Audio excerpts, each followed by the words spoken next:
بسم اللہ الرحمن الرحیم۔ ایک اہم عمل کی فضیلت، یتیم پر رحم کرنا۔ رسول اللہ صلی اللہ علیہ وسلم نے فرمایا، قسم ہے اس ذات کی جس نے مجھ کو سچا دین دے کر بھیجا ہے، اللہ تعالیٰ قیامت کے دن اس شخص کو عذاب نہ دے گا جس نے یتیم پر رحم کیا اور اس سے نرمی کے ساتھ بات کی اور اس کی یتیمی اور بیچارگی پر ترس کھایا۔ ایک گناہ کے بارے میں کنجوسی کرنا۔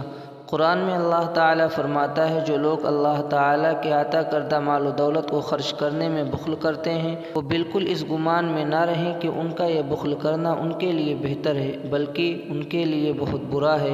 قیامت کے دن کے جمع کردہ مال و دولت کو طوق بنا کر گلے میں پہنا دیا جائے گا، اور آسمان و زمین کا مالک اللہ تعالیٰ ہی ہے، اور اللہ تعالیٰ تمہارے اعمال سے باخبر ہے۔ دنیا کے بارے میں نافرمانوں کے مال و دولت کو نہ دیکھنا۔ قرآن میں اللہ تعالیٰ فرماتا ہے، جو ہم نے مختلف کافروں کے گروہوں کو آزمانے کے لیے مال و دولت دے رکھا ہے، وہ دنیاوی زندگی کی رونق ہے، آپ ان چیزوں کی طرف نظر اٹھا کر مت دیکھیے۔ خلاصہ، نافرمانوں کو جو مال و دولت ملتی ہے اس کو تعجب اور للچائی ہوئی نگاہ سے نہیں دیکھنا چاہیے، کیونکہ وہ ان کے لیے آزمائش کا ذریعہ ہے۔ آخرت کے بارے میں عادل حکمراں کا حال۔ رسول اللہ صلی اللہ علیہ وسلم نے فرمایا، قیامت کے دن انصاف سے فیصلہ کرنے والے کو پیش کیا جائے گا اور اس سے شدت سے حساب ہوگا۔